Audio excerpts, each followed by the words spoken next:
अलका की कहानी भाग 4। पापा जी आप ठीक हैं ना? उनके बेटे श्याम बाबू ने उनसे पूछा। लोग लहूलुहान बैठे हुए थे। किसी की कोहनी में चोट आई थी तो किसी का घुटना छिला गया था। कार्तिक, श्रवण, उर्मी, सावित्री सबके सब उनके इलाज में लगे हुए थे। हेमलता का हाथ भी दीवार से घिस गया था। सभी लोग की पट्टी होने के बाद जब सब शांत हुए तो काजल ने नंद किशोर से पूछा, दादाजी यह सब क्या है? महल के उस तीसरे फ्लोर में आखिर ऐसा क्या है जिससे सभी लोग डरते हैं? नंद किशोर ने पोती की ओर देखते हुए बताना शुरू किया।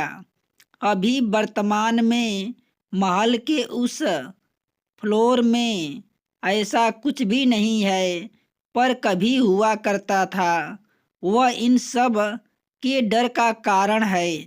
तुम्हारी भाषा में कहूँ तो यह एक बीमारी की तरह है जिससे कभी हम इन्फेक्ट हुए थे, पर उसका डर हमेशा बना रहता है और वह कभी कभार पुराने घावों को हरा कर देता है। सावित्री पूछती है, मतलब नंद किशोर, मतलब तुम लोगों में से भूतों पर कितने लोग भरोसा करते हैं? श्रवण, कोई नहीं। भूत यह सब तो तांत्रिक के पैतरे थे, for earning money. Nand Kishore श्रवण की बात पर हंसते हुए, तब फिर तुम लोगों को मेरी भी बात समझ नहीं आएगी।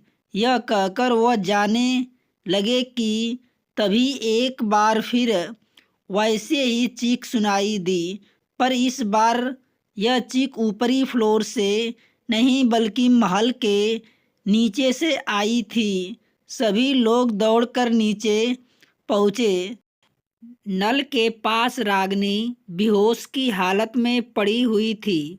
उसका हाथ महावर से रंगा हुआ था और नल के टिप टिप कर पानी गिर रहा था।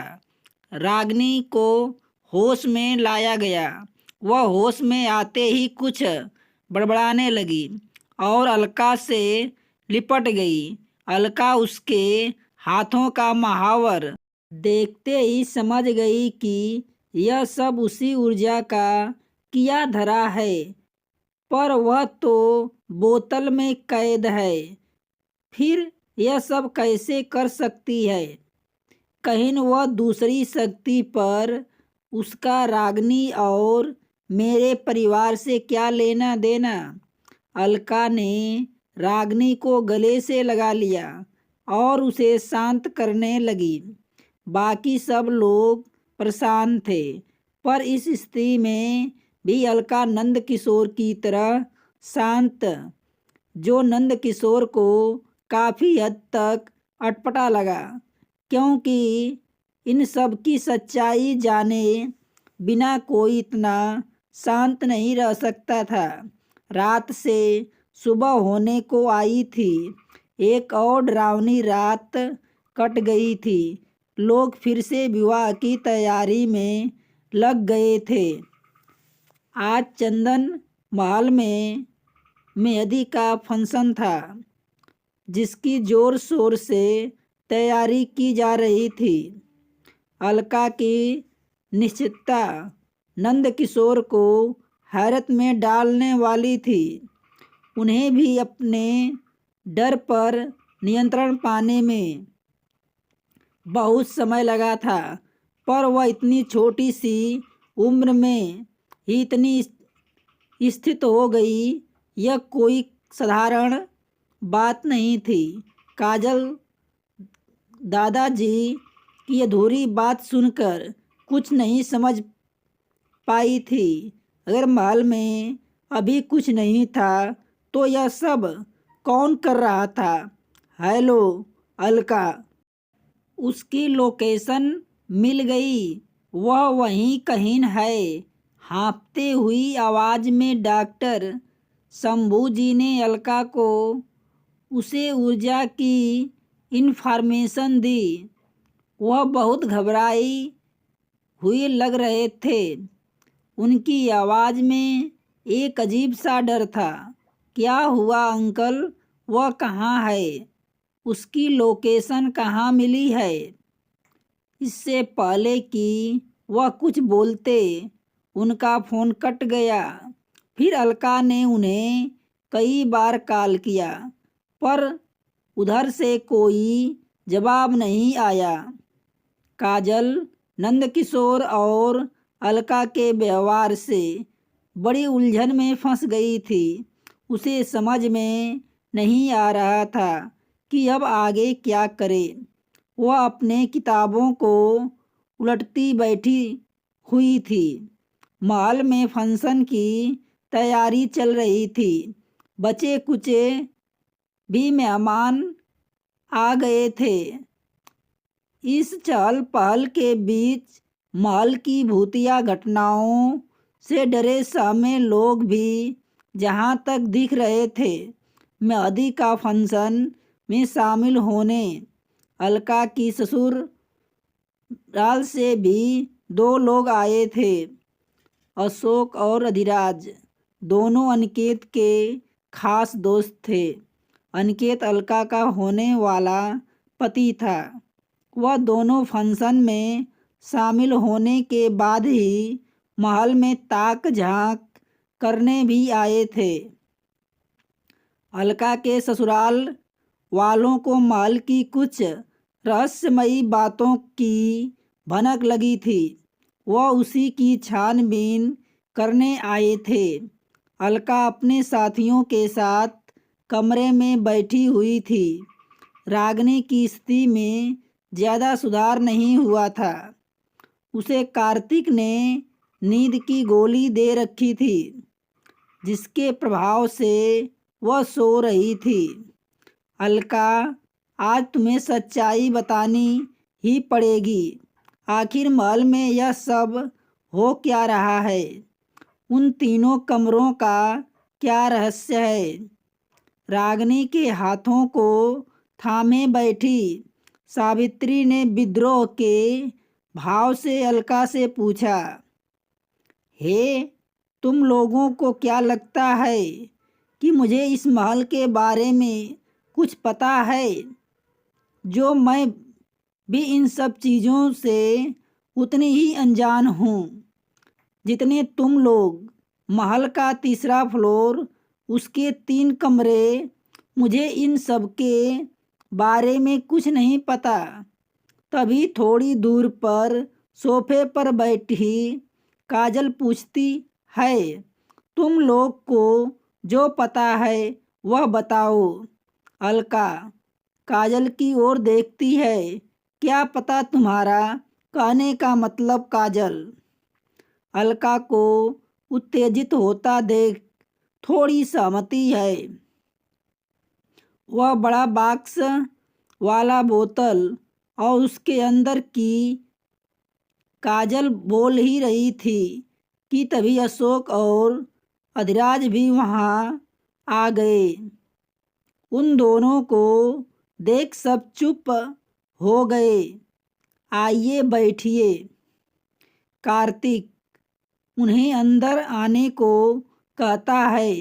नो, हम लोग महल घूम रहे थे, सोचा कोई महल को जानने वाला मिल जाए तो आसानी होगी, क्यों नहीं? यह कहते हुए कार्तिक उनके साथ चला गया। काजल ने फिर अपनी बात आगे बढ़ाती, वह बोतल कैसी बोतल? तुम इसके बारे में बात कर रही हो? सावित्री बीच में ही बोली। इस बीच अलका के हाव भाव बदलने लगे थे। उसके चेहरे पर एक अजीब सी खामोशी छा गई थी। काजल इस वक्त कोई बखेड़ा नहीं खड़ा करना चाहती थी, इसलिए वह बात को टालकर कमरे से बाहर आ गई। शाम का वक्त था। फंक्शन की सारी तैयारियां हो गई थी। मेहमान सज धज कर गार्डन में इकट्ठा होने लगे थे। काजल कुछ काम में महल के अंदर जा रही थी कि तभी ऊपरी फ्लोर से उसे किसी की बात करने की आवाज़ सुनाई दी। इन दोनों को इन्हीं कमरों में बंद कर दो। अगर बात बाहर फैली तो बड़ी बदनामी होगी। नंद किशोर किसी को आदेश दे रहे थे। काजल दबे पाँव के साथ ऊपर चढ़ी। नंद किशोर और हेमलता दोनों नौकरों के साथ उसे फ्लोर पर खड़े थे और दो हट्ठे कट्ठे आदमी फर्श पर लाश की तरह पड़े हुए थे। उनका चेहरा दूसरी तरफ हुआ था, जिससे काजल उन्हें ठीक से नहीं पहचान पा रही थी। हेमलता, तुम परेशान मत हो, मैं सारे इंतजाम कर दूंगा। तुम अभी नीचे जाओ और फंक्शन की तैयारी देखो। पर अगर कहीं उन लोगों को इन सब चीज़ों के बारे में पता चलेगा तो, हेमलता भरी हुई आवाज़ में बोलती है। वह डर के कारण काँप रही थी।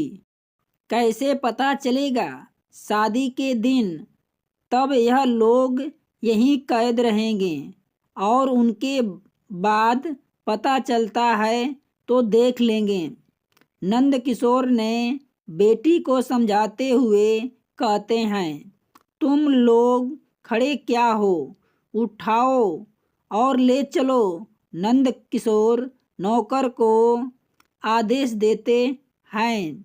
पहलवानी शरीर वाले वह दोनों आदमी उन दोनों नौकरों के बस की बात नहीं लग रही थी। फिर भी वह जैसे तैसे एक आदमी को कमरे के पास ले आए। नंद किशोर ने हाथों के जोर से ही ताला खोल दिया और उन्हें उस कमरे में ढकेल दिया। काजल यह सब देखते सीढ़ियों पर छुप खड़ी थी, जिससे वह लोग उसे देख न पाएं। हेमलता वहीं जमी सी हुई थी।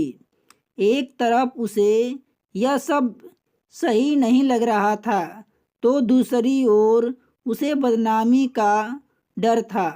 नौकर दूसरे आदमी को उठाने के जिद्दोजहद में लगे थे कि तभी उसकी गर्दन इस ओर मुड़ जाती है। काजल उसका चेहरा देख स्तब्ध रह जाती है। वह आदमी अनिकेत का दोस्त अशोक था।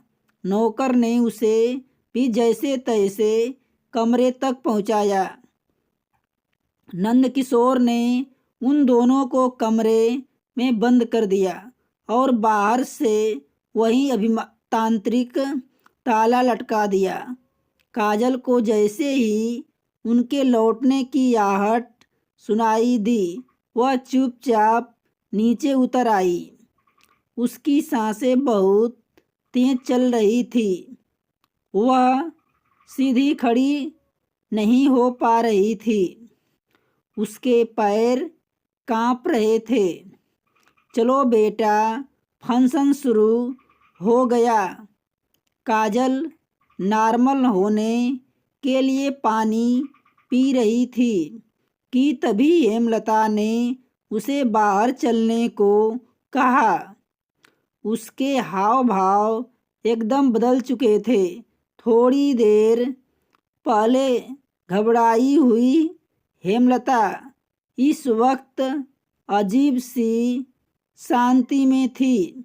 दोस्तों, कहानी का शेष भाग 5 में। यदि कहानी अच्छी लगे तो लाइक, शेयर, सब्सक्राइब अवश्य करना।